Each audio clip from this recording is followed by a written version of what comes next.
بسم اللہ الرحمن الرحیم۔ محترم ساتھیوں، وہ چار لوگ کون تھے جن کے بارے میں نبی کریم صلی اللہ علیہ وآلہ وسلم نے ارشاد فرمایا کہ اگر یہ کعبے کے پردوں کے ساتھ بھی لٹکے ہوئے یا کعبے کے پردوں میں چھپے ہوئے بھی پائے جائیں تو بھی ان کو قتل کر دو۔ محترم دوستو، آخر ان کا جرم کیا تھا جس کی وجہ سے نبی کریم صلی اللہ علیہ وآلہ وسلم نے خانہ کعبہ کی حرمت کا پاس رکھنے سے بھی صحابہ کرام کو منع کر دیا اور حکم دیا کہ اگر یہ خانہ کعبہ کے پردوں کے ساتھ بھی لٹک جائیں یا ان کے اندر چھپ جائیں تو بھی ان کو ختم کر دیا جائے۔ محترم ساتھیوں، جیسا کہ آپ جانتے ہیں کہ فتح مکہ مسلمانوں کی زندگی کا ایک اہم سنگ میل تھا، اور اللہ تعالیٰ نے مسلمانوں کو اس فتح سے ہمکنار کیا اور اس فتح کو فتح مبین کے نام سے قرآن مجید میں ذکر فرمایا۔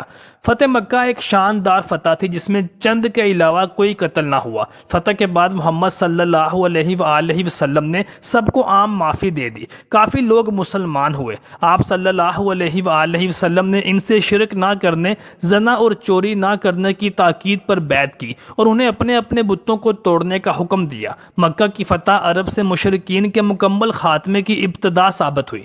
فتح مکہ کے موقع پر مشرکین یہ سمجھتے تھے کہ آج ان کو قتل کیا جائے گا، کیونکہ ان کو نبی صلی اللہ علیہ وآلہ وسلم اور صحابہ کرام پر ڈھائے گئے اپنے مظالم رہ رہ کر یاد آتے تھے، اور وہ دیکھ رہے تھے کہ آج ان کی موت سامنے ہے۔ اور بعض صحابہ کرام اور مسلمان بھی یہ سوچ رہے تھے کہ آج تو خون بہانے کا دن ہے، آج ہم اپنے اوپر کیے گئے مظالم کا بدلہ ضرور ان سے لے کر رہیں گے۔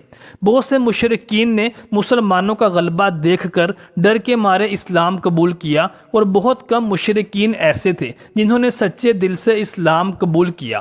اسی لیے فتح مکہ کے بعد بہت سے مشرکین منافقین بن گئے۔ جو مسلمان نہیں ہوئے تھے وہ سوچتے تھے کہ ہم نے جو مظالم کیے ہیں ان کا بدلہ تو صرف موت ہے اور آج ہم نہیں بچ سکیں گے، لیکن نبی کریم صلی اللہ علیہ وآلہ وسلم تو ساری انسانیت کے لیے رحمت بنا کر بھیجے گئے تھے۔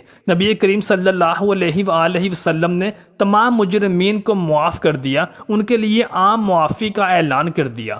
اعلان کیا کہ جو بھی حرم کعبہ میں پناہ لے گا اس کے لیے امان ہے، جو بھی ابو سفیان کے گھر میں پناہ لے گا اس پر بھی امان ہے، اور جو اپنے گھر کا دروازہ بند کر لے گا اس پر بھی امان ہے۔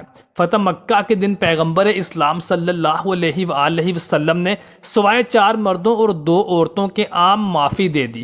آپ نے فرمایا انہیں قتل کر دو اگرچہ تم انہیں کعبہ کے پردوں کے ساتھ بھی چمٹے ہوئے پاؤ۔ جن لوگوں کو معافی نہیں دی گئی تھی وہ یہ تھے: اکرمہ بن ابی جہل، عبداللہ بن خطل، مقیس بن سبابہ، عبداللہ بن سعد بن ابی سرح، اور مقیس کی 2 لونڈیاں جو پیغمبر اسلام صلی اللہ علیہ وآلہ وسلم کے خلاف گستاخانہ گیت لکھتی تھیں اور گاتی تھیں۔ جہاں تک عبداللہ بن خطل کا تعلق ہے، اسے کعبہ کے پردوں کے ساتھ چمٹے ہوئے پایا گیا۔ سیدنا سعید بن حریث اور حمار بن یاسر رضی اللہ تعالیٰ عنہ ان کی طرف ایک دوسرے سے مسابقت کی، اور اس تک پہنچنے کے لیے حضرت سعید نوجوان ہونے کی وجہ سے حضرت یاسر سے آگے بڑھ گئے اور آپ نے عبداللہ بن خطل کو قتل کر دیا۔ اس کا جرم بیان کرتے ہوئے مولانا مودودی رحمۃ اللہ علیہ لکھتے ہیں کہ نبی اکرم صلی اللہ علیہ وآلہ وسلم نے اس کو صدقات وصول کرنے کے لیے بھیجا اور اس کے ساتھ ایک اور مسلمان کو بھی روانہ کیا۔ اس نے اس مسلمان کو قتل کر دیا اور قتل کی سزا کے ڈر سے مرتد ہو کر مکہ مکرمہ بھاگ گیا اور مشرکین سے جا ملا۔ سیرت ابن حشام میں بھی یہ لکھا ہے کہ اس کا ایک عام مسلمان غلام تھا جو اس کی خدمت کیا کرتا تھا۔ اس نے غلام کو حکم دیا کہ پہاڑی بکرا ذبح کر کے اس کے لیے کھانا تیار کرے اور خود سو گیا۔ جب اٹھا تو دیکھا کہ کھانا تیار نہیں ہے، بس کیا تھا، غلام کو جان سے ہی مار ڈالا اور ڈر کے مارے مرتد ہو کر مکہ مکرمہ بھاگ گیا۔ اور شقاوت اتنی بڑھ گئی تھی کہ اپنی 2 لونڈیوں سے سرکار دو عالم صلی اللہ علیہ وآلہ وسلم کی شان میں گستاخی اور نفرت آمیز اشعار لکھواتا تھا۔ رسول اللہ صلی اللہ علیہ وآلہ وسلم نے اس کے مرتد ہونے کی وجہ سے اس کے خون کو حلال قرار دے دیا۔ فتح مکہ کے دن وہ قتل کر دیا گیا۔ اس وقت وہ خانہ کعبہ کے غلاف سے چمٹا ہوا تھا۔ اس کے ساتھ اس کی لونڈیوں کے قتل کا بھی حکم نافذ ہوا تھا۔ دوسرا بدبخت مقیس بن سبابہ تھا۔ اسے بازار میں موجود ایک گروہ نے گرفتار کر لیا اور اسے قتل کر دیا۔ اس کا جرم یہ تھا کہ نبی کریم صلی اللہ علیہ وآلہ وسلم کے خلاف منافقین کو مشورے دیا کرتا تھا۔ اکرمہ بن ابی جہل، جو کہ اللہ تعالیٰ اور رسول خدا صلی اللہ علیہ وآلہ وسلم کا سب سے بڑا دشمن تھا، جس نے اسلام کی راہ میں روڑے اٹکائے، نبی صلی اللہ علیہ وآلہ وسلم کو طرح طرح کی اذیتیں تکالیف دینے کی وجہ سے مشہور تھا۔ اکرمہ اسی کا سگا بیٹا تھا۔ فتح مکہ کے موقع پر مسلمانوں کو کسی قسم کی رکاوٹ کا یا مشرکین کی طرف سے جنگ کا سامنا نہیں کرنا پڑا، لیکن ایک ٹولی نے مسلمانوں پر حملہ کرنا چاہا تو سیدنا خالد ابن ولید رضی اللہ تعالی عنہ نے اس کو روکا اور اس کا قلعہ کما کر دیا، اور اس جھڑپ کے دوران 2 مسلمان شہید ہوئے اور مشرکین کے کافی لوگ جہنم واصل ہوئے اور کچھ لوگ فرار ہونے میں کامیاب ہو گئے۔ اکرمہ بن ابی جہل بھی انہی میں سے تھا جو کہ فرار ہونے میں کامیاب ہو گئے تھے۔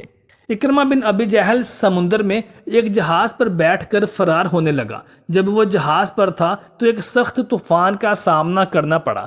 جہاز کے لوگوں نے کہا کہ صرف ایک خدا سے دعا کرو، کیونکہ تمہارے باطل خدا تمہیں یہاں کچھ فائدہ نہیں دے سکیں گے۔ اس بات کو سن کر اکرمہ بن ابی جہل نے کہا، اگر یہاں میرے سچے اور ایک خدا سے دعا کرنے کے علاوہ مجھے کوئی چیز بچا نہیں سکتی تو پھر زمین میں اس کے علاوہ یقیناً کوئی چیز مجھے نہیں بچا سکتی۔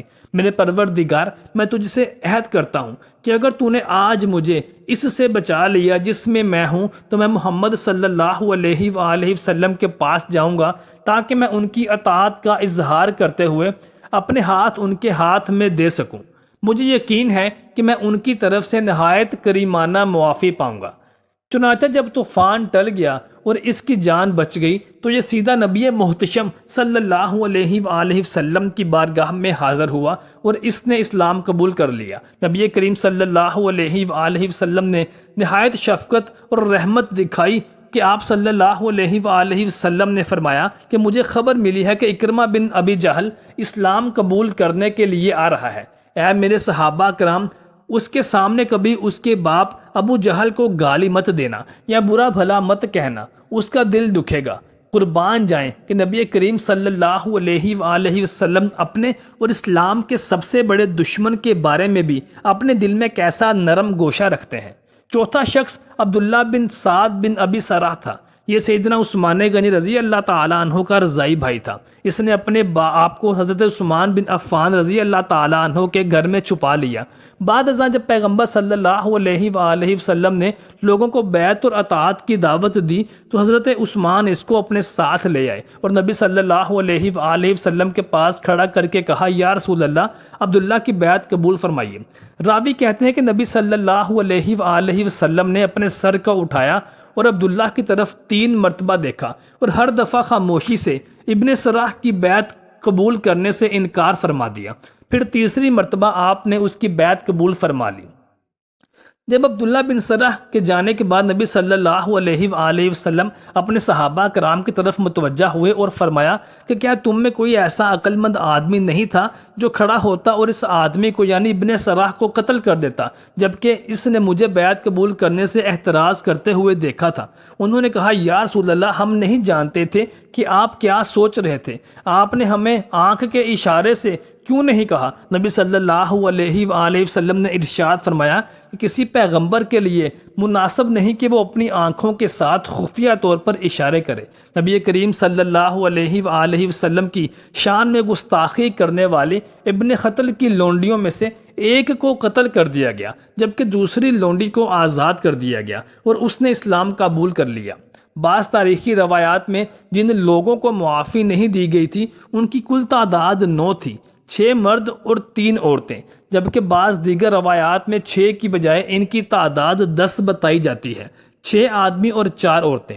ان لوگوں کے نام اس طرح سے روایت کیے گئے ہیں: عبداللہ بن سعد بن ابی سرح، اکرمہ بن ابی جہل، عبداللہ بن خطر، الحارث بن نفیل یا الحوریث بن نفیز، مقیس بن سبابہ، حبار بن الاسود، ہند بن عتبہ، ابن خطل کی 2 لونڈیاں اور ایک دوسری لونڈی جس کا نام سارہ تھا۔ ان میں سے عبداللہ بن خطل، مقیس بن سبابہ، الحارث بن نفیل اور 2 لونڈیوں میں سے ایک کو قتل کر دیا گیا تھا، جبکہ دوسرے لوگوں کو معاف کر دیا گیا تھا، باوجود اس کے کہ حق ان پر مکمل طور پر واضح ہو چکا تھا۔ یہ لوگ نہ صرف پیغمبر اسلام صلی اللہ علیہ وآلہ وسلم کی دعوت کا انکار کرنے کے مجرم تھے، بلکہ نبی صلی اللہ علیہ وآلہ وسلم کے خلاف مسموم اور جھوٹے پروپیگنڈے کے ذریعے لوگوں کو حق قبول کرنے سے روکنے اور نبی صلی اللہ علیہ وآلہ وسلم اور مسلمانوں کے خلاف جنگ پر اکسانے کے بھی مجرم تھے۔ ان کی اشتعال انگیزیاں اس طرح جنگوں اور زندگیوں کے ضیاع کا باعث بنی کہ مسلسل جنگیں شروع ہو گئیں۔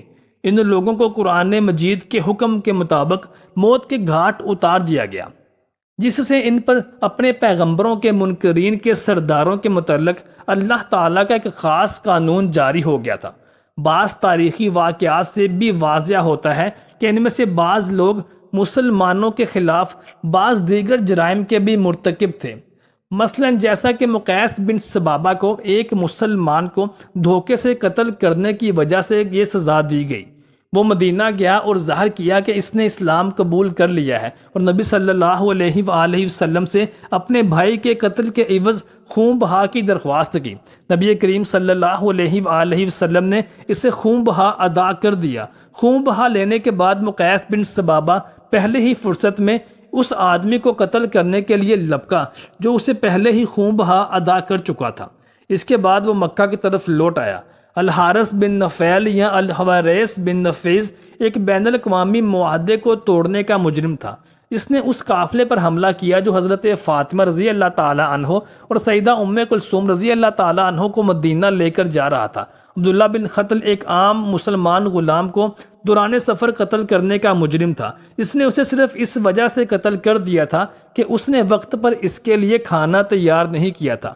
الحارث کی طرح حبار بن اسود بھی ایک بین الاقوامی معاہدے کو توڑنے کا مجرم تھا۔ اس نے اس قافلے پر حملہ کر دیا تھا جو نبی کریم صلی اللہ علیہ وآلہ وسلم کی لخت جگر سیدہ زینب رضی اللہ تعالی عنہ کو مدینہ منورہ لے کر جا رہا تھا۔